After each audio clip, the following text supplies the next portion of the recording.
৬২২ খ্রিস্টাব্দ মক্কার আকাশে পূর্ণিমার চাঁদ উঠেছে, কিন্তু সেই রাতে মক্কার বাতাসে ছিল ষড়যন্ত্রের গন্ধ। কুরাইশ নেতারা দারুন নাদোয়ায় জড়ো হয়েছে মহানবীকে হত্যার পরিকল্পনা করতে। আবু জাহল বলল, প্রতিটি গোত্র থেকে একজন তরোয়ালধারী নেব, একসাথে আঘাত করব মুহাম্মদকে। তখন বনু হাসিম একা প্রতিশোধ নিতে পারবে না, রক্তপণ দিতে হবে সবাইকে। কিন্তু আল্লাহ সব জানেন।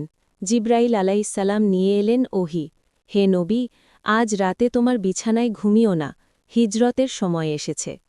মহানবী সাল্লাল্লাহু আলাইহি তার চাচাতো ভাই আলী রাদিয়াল্লাহু আনহুকে ডাকলেন, বললেন, আলী, আজ রাতে আমার বিছানায় তুমি শুয়ে থাকো, আমার সব আমানত ফেরত দিয়ে তারপর মদিনায় আসবে।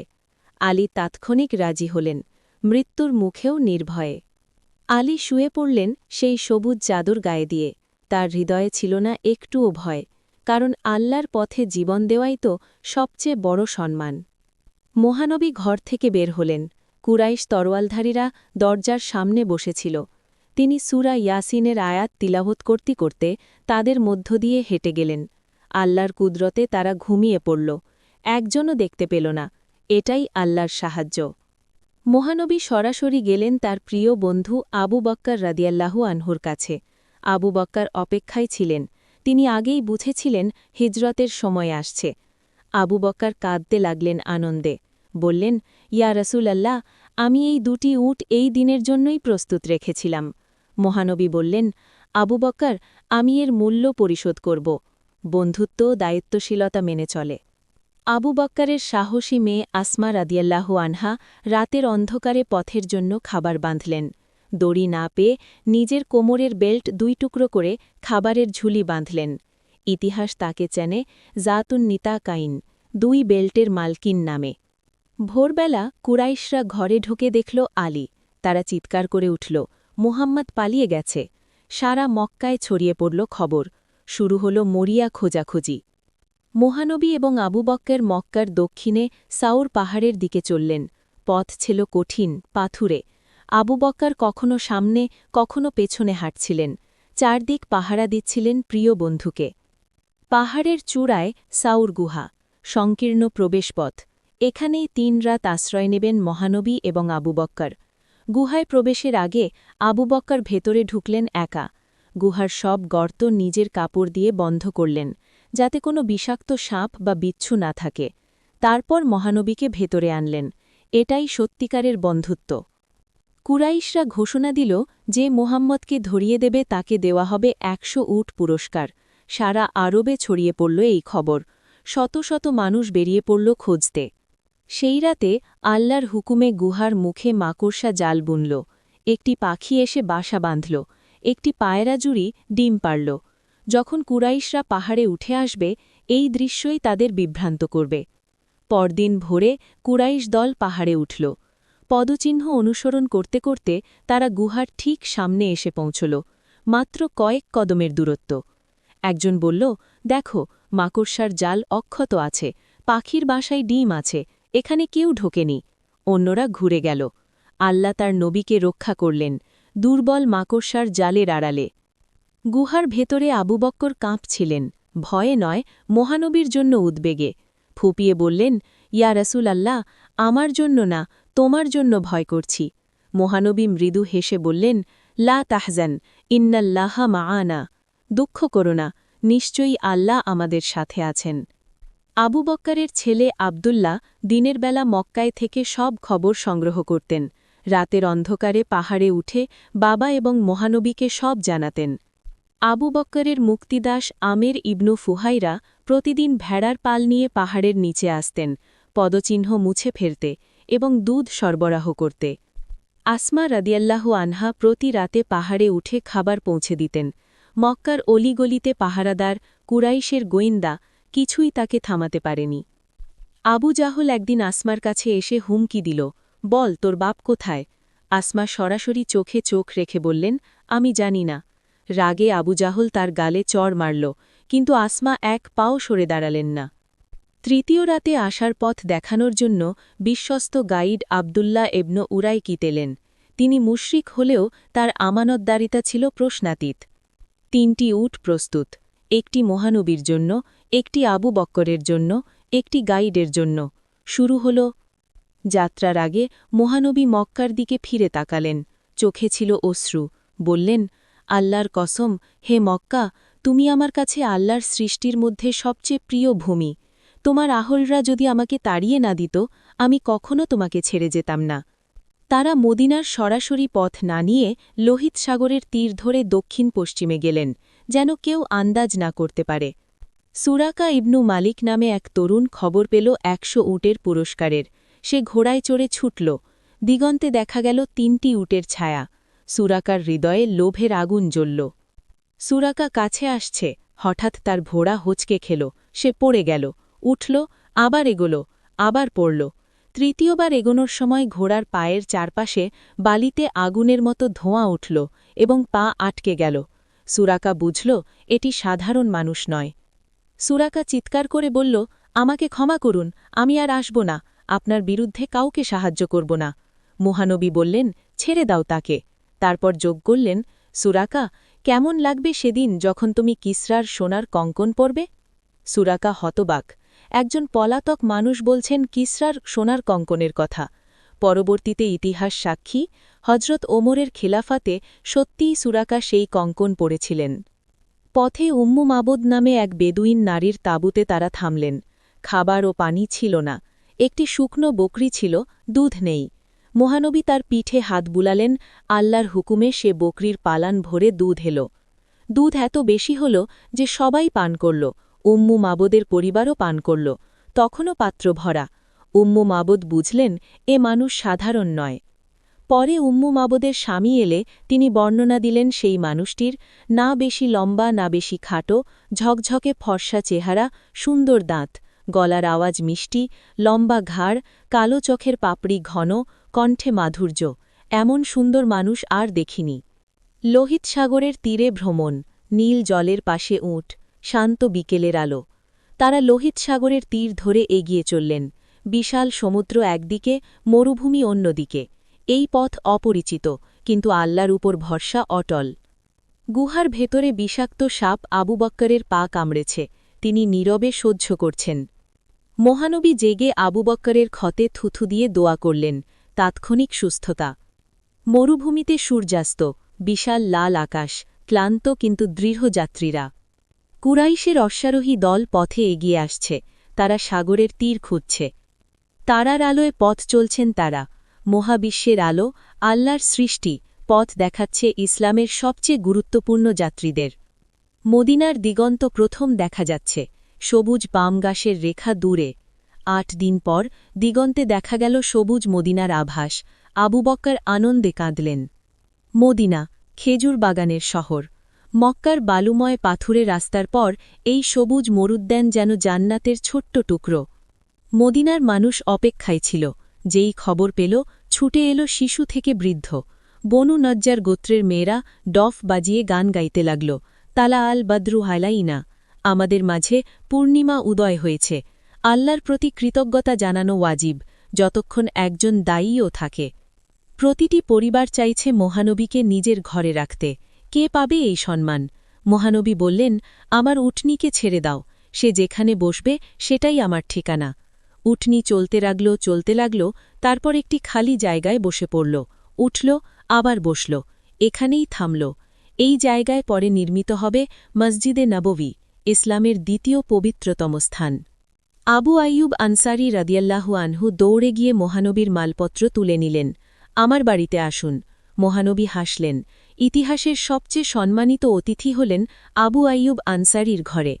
আবু আইয়ুব এবং তার স্ত্রী নিচতলায় থাকতেন, মহানবী উপরে। এক রাতে ঘটনাক্রমে পানির পাত্র ভেঙে গেল। আবু আইয়ুব ভয়ে কাঁপছিলেন। মহানবীর কক্ষে পানি যেতে পারে, তিনি নিজের চাদর দিয়ে পানি মুছলেন। ভোর পর্যন্ত ঘুমাননি। মদিনায় এসে মহানবী করলেন অভূতপূর্ব কাজ, মুহাজির ও আনসারদের মধ্যে ভ্রাতৃত্ব বন্ধন স্থাপন করা। দুজন দুজনকে আপন ভাই ঘোষণা করলেন। সম্পদ ভাগ হল, ঘর ভাগ হল। ইসলামের ভ্রাতৃত্ব শুধু কথায় নয়, কাজেও। সাদ ইবনু রাবি বললেন তার মুহাজির ভাই আব্দুর রহমান ইবনু আউফকে, আমার 2টি বাগান আছে, 2টি বাড়ি আছে, 2 স্ত্রী আছে, সব অর্ধেক তোমার। আব্দুর রহমান বললেন, ভাই বাজার দেখিয়ে দাও, নিজে উপার্জন করব, এটাই মুমিনের আত্মসম্মান। মসজিদ নির্মাণ শুরু হল। মহানবী নিজে পাথর বহন করলেন, কোনো আলাদা মর্যাদা নেই। সাহাবীরা গান গাইতে গাইতে কাজ করলেন, আল্লাহু আকবার, ইসলামের প্রথম কেন্দ্র গড়ে উঠছে। মসজিদ তৈরি হল খেজুর গাছের খুঁটি দিয়ে, পাতার ছাদ দিয়ে, সাধারণ কিন্তু পবিত্র। এখান থেকেই শুরু হবে ইসলামী সভ্যতার নতুন অধ্যায়। মহানবী মদিনায় লিখলেন ইতিহাসের প্রথম লিখিত সংবিধান, মিসাকে মদিনা। মুসলিম, ইহুদি এবং মুশরিক সবাই এক রাষ্ট্রের নাগরিক, সবার অধিকার নিশ্চিত। এটি বিশ্বের প্রথম বহুজাতিক সংবিধান। বেলাল ইবনু রবাহ রাদিয়াল্লাহু আনহু একদিন মক্কায় দাসত্বের জিঞ্জিরে আটকা, আজ মদিনায় ইসলামের প্রথম মুয়াজ্জিন। তার গলায় আল্লাহু আকবার ধ্বনিত হল। কিন্তু এই সরলতার মধ্যে ছিল সবচেয়ে সুখী মানুষের হাসি। একে একে মুহাজিররা আসতে লাগলেন। প্রত্যেকে মক্কায় ফেলে এসেছেন ঘর, জমি, ব্যবসা, সব, কিন্তু এনেছেন ঈমান, যা পৃথিবীর সব সম্পদের চেয়ে দামি। মুহাজিররা মদিনার খেজুর বাগানে কাজ শিখলেন। শ্রম কোনো অসম্মানের নয়। নবীর সাহাবীরা নিজ হাতে রুটি উপার্জন করতেন। মদিনার বাজারে ইসলামের নিয়ম, কম দেওয়া হারাম, ধোকা হারাম, ন্যায্য ওজন, সৎ লেনদেন। মসজিদে ইলম শিক্ষার দৃশ্য, মহানবী শিক্ষা দিচ্ছেন, কলম তুলে নাও, পড়ো, জানো। রাতের প্রার্থনায় মহানবী, দীর্ঘ সিজদা, নক্ষত্রের আলো। রাতের গভীরে মহানবী দীর্ঘ সিজদায় কাঁদতেন, তার পা ফুলে যেত দাঁড়িয়ে থেকে। এটাই ছিল তার শক্তির উৎস। সাহাবীদের সাথে সরল বৈঠক, হাসি ঠাট্টা, মানবিক নবী।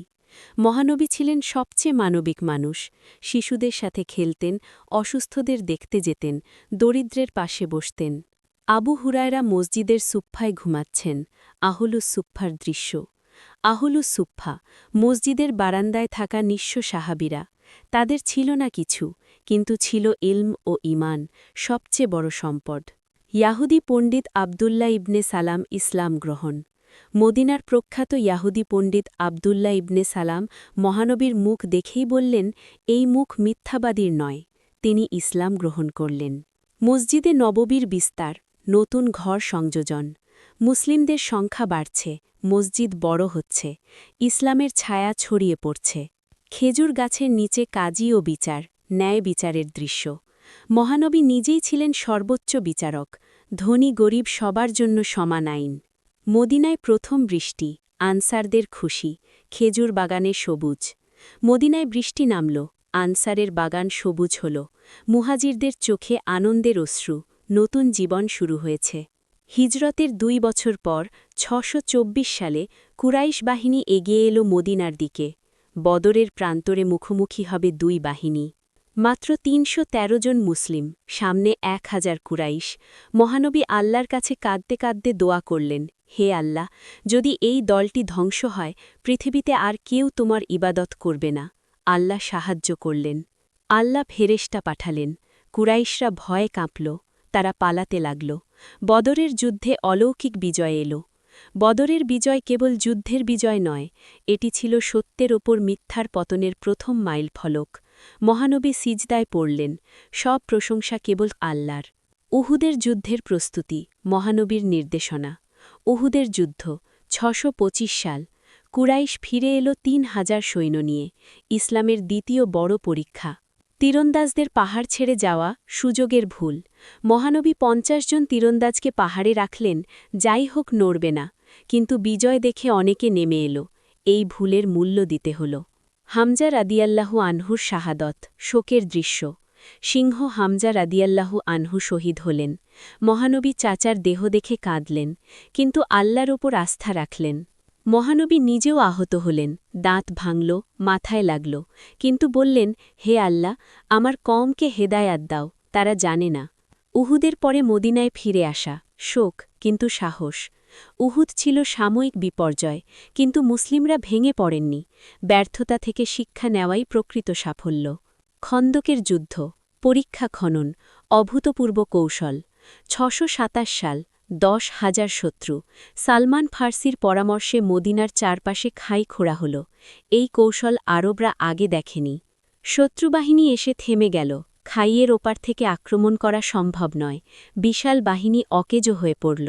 নোয়াইম ইবনে মাসুদের কূটনৈতিক কৌশল, শত্রু ভাঙা।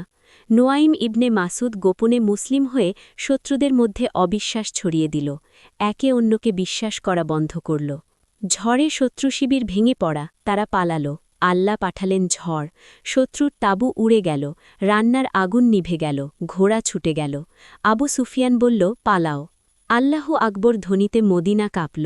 একটি যুদ্ধে রক্ত না ঝরিয়ে বিজয়, এটাই বুদ্ধিমানের বিজয়। 628 সাল মহানবী ওমরার নিয়তে চললেন মক্কার দিকে, 1400 সাহাবী নিয়ে। অস্ত্র নেই, লড়াই নেই, শুধু শান্তিপূর্ণ জিয়ারত। হুদাইবিয়ায় কুরাইশ আটকে দিল মক্কাকে। আলোচনা শুরু হল। মহানবী এমন একটি সন্ধি চুক্তিতে রাজি হলেন যা সাহাবীদের কাছে অবিচার মনে হল। কিন্তু মহানবী বলেছিলেন, এটা বিজয়, তোমরা বুঝতে পারছ না। ওমর রাদিয়াল্লাহু আনহু বললেন, ইয়া রাসূলাল্লাহ, কেন আমরা এভাবে মানব? মহানবী বললেন, আমি আল্লাহর রাসূল, আল্লাহ আমাকে ছাড়বেন না। তখন নাজিল হল সূরা ফাতাহ, ইন্না ফাতাহনা লাকা ফাতহান মুবিনা, নিশ্চয়ই আমি তোমাকে সুস্পষ্ট বিজয় দিয়েছি। সাহাবীরা বুঝলেন, এটাই বিজয়। মহানবী 4টি রাজ্যে দূত পাঠাচ্ছেন, পত্রবাহক। রোম সম্রাট হিরাক্লিউস চিঠি পড়ছেন, চিন্তিত মুখ। রোম সম্রাট হিরাক্লিউস চিঠি পড়ে তার পণ্ডিতদের সাথে আলোচনা করলেন। মনে মনে স্বীকার করলেন, এই নবী সত্য। প্যারস্য সম্রাট খসরো চিঠি ছিঁড়ে ফেলছেন, অহংকার। প্যারস্য সম্রাট খসরো অহংকারে চিঠি ছিঁড়ে ফেলল। মহানবী বললেন, আল্লাহ তার রাজ্য ছিঁড়ে ফেলবেন। মাত্র কয়েক বছরে প্যারস্য ধ্বংস হল। মিশরের রাজা মুকাউকিস উপহার পাঠালেন। মিশরের রাজা মুকাউকিস চিঠির উত্তর দিলেন সম্মানের সাথে, উপহার পাঠালেন। যদিও ইসলাম গ্রহণ করেননি, কিন্তু সম্মান দেখালেন। ইথিওপিয়ার রাজা নাজাশী ইসলাম গ্রহণ। হাবশার ন্যায়পরায়ণ রাজা সেই শুরু থেকেই মুসলিমদের আশ্রয় দিয়েছিলেন। তিনি ইসলাম গ্রহণ করলেন। মুসলিমদের সংখ্যা বাড়ছে, নতুন মানুষ শাহাদাত পড়ছে। ইসলামের আলো ছড়িয়ে পড়ছে চারদিকে। সত্য লুকিয়ে রাখার শক্তি নেই কারও। 630 সাল 10,000 মুসলিম সেনা মক্কার দিকে এগিয়ে যাচ্ছে ইসলামের সবচেয়ে বড় অভিযান, বিনা রক্তপাতে। কুরাইশ নেতা আবু সুফিয়ান গোপনে মদিনায় এলেন। মহানবীর চাচা আব্বাস তাকে নিয়ে মহানবীর কাছে গেলেন। আবু সুফিয়ান মাথা নত করলেন। মহানবী বললেন, আবু সুফিয়ান, এখনও ইসলাম গ্রহণ করনি? আবু সুফিয়ান বললেন, আশহাদু আল্লাহ ইলাহা ইল্লাল্লাহ। মহানবী ঘোষণা দিলেন, যে আবু সুফিয়ানের বাড়িতে আশ্রয় নেবে সে নিরাপদ। মুসলিম বাহিনী 4 দিক থেকে মক্কায় প্রবেশ করল, শান্তিপূর্ণভাবে। কোনো লুটতারাজ নেই, কোনো প্রতিশোধ নেই। মহানবী কাবায় প্রবেশ করলেন। একে একে মূর্তিগুলো ভাঙলেন, বলতে লাগলেন, যা আল হাক্কু ওয়া জাহাকাল বাতিল, সত্য এসেছে, মিথ্যা চলে গেছে। 360টি মূর্তি ধুলোয় মিশে গেল। বিলাল রাদিয়াল্লাহু আনহু কাবার ছাদে উঠলেন। যে মক্কায় তাকে দাস হিসেবে মাটিতে পিষে দিত, সেই মক্কায় আজ তার গলায় আজান, আল্লাহু আকবার। যারা 13 বছর মহানবীকে কষ্ট দিয়েছে, তাড়িয়েছে, আজ তারা মাথা নিচু করে দাঁড়িয়ে। তাদের ভাগ্য মহানবীর হাতে। মহানবী বললেন, আজ আমি তোমাদের সাথে সেটাই করব যা হজরত ইউসুফ তার ভাইয়েদের সাথে করেছিলেন। যাও, তোমরা সবাই মুক্ত, কোনো প্রতিশোধ নেই, কোনো শাস্তি নেই। মহানবীর এই ক্ষমা ইতিহাসের সবচেয়ে বড় ক্ষমা। হাজার হাজার মক্কাবাসী কালিমা পড়লেন, কাঁদলেন। যে সত্যকে এত বছর প্রত্যাখ্যান করেছিল, আজ তা তাদের হৃদয়ে বিদ্যমান। মক্কা বিজয় কেবল ভূমির বিজয় নয়, এটি হৃদয়ের বিজয়। যে শহর থেকে তাড়িয়ে দিয়েছিল, সেই শহর আজ ইসলামের কেন্দ্র। 630 সাল বিদায় হজ, 1,24,000 মুসলিম। আরাফাতের ময়দানে মহানবীর শেষ ভাষণের সময় এসেছে। মহানবী বললেন, হে মানুষ, তোমাদের রক্ত, তোমাদের সম্পদ, তোমাদের সম্মান পরস্পরের জন্য হারাম। সাদা কালো, আরব অনারব সবাই সমান। শ্রেষ্ঠ তো কেবল তাকওয়ায়। সেদিন নাজিল হল, আল ইয়াউমা আকওয়ালতু লাকুম দিন আকুম, আজ আমি তোমাদের দিন পূর্ণ করলাম।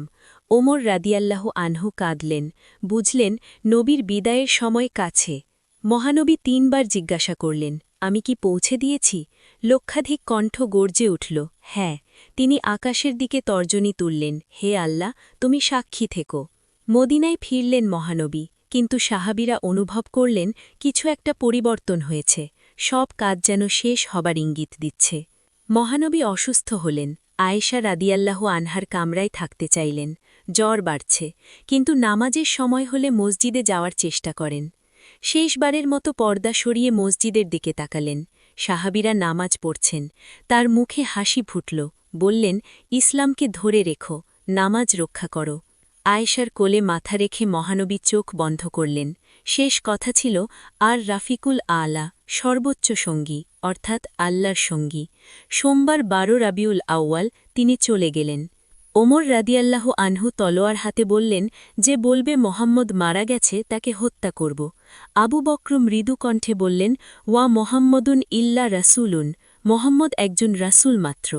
ওমর কাঁদতে কাঁদতে বসে পড়লেন। মহানবী রেখে গেলেন কুরআন, অপরিবর্তিত, অবিকৃত। ১৪০০ বছর পরেও একই, এটাই তার সবচেয়ে বড় মিরাস। মসজিদে নববী, যেখানে শুরু হয়েছিল সব, আজও লক্ষ লক্ষ মানুষ টানছে। মহানবীর কবরের কাছে দাঁড়িয়ে কাঁদছে। মহানবীর উম্মত আজ ১.৫ কোটি মুসলিম, সাদা কালো, ধনী গরিব, পূর্ব পশ্চিম, একই কিবলামুখী, একই আল্লাহ, একই নবী। একটি গুহায় প্রথম ওহী থেকে শুরু, একটি রাতের হিজরত থেকে একটি রাষ্ট্র, একটি রাষ্ট্র থেকে একটি সভ্যতা। এই যাত্রা থেমে নেই। প্রজন্মের পর প্রজন্ম কুরআন শিখছে, হাদিস মুখস্থ করছে। এই ইলমের ধারাবাহিকতাই হিজরতের সবচেয়ে বড় ফল। প্রতিটি হজের মৌসুমে লক্ষাধিক মানুষ সেই পথে হাঁটে যে পথে মহানবী হেঁটেছিলেন। সেই একই কাবা, সেই একই সাফা মারুয়া, সময় যেন থেমে আছে। পৃথিবীর প্রতিটি কোণে প্রতিদিন ৫ বার আজান হয়। সেই বিলালের কণ্ঠস্বর আজও বেঁচে আছে, আল্লাহু আকবর। যখনই কোনো মুসলিম দুরুদ পড়েন, আল্লাহ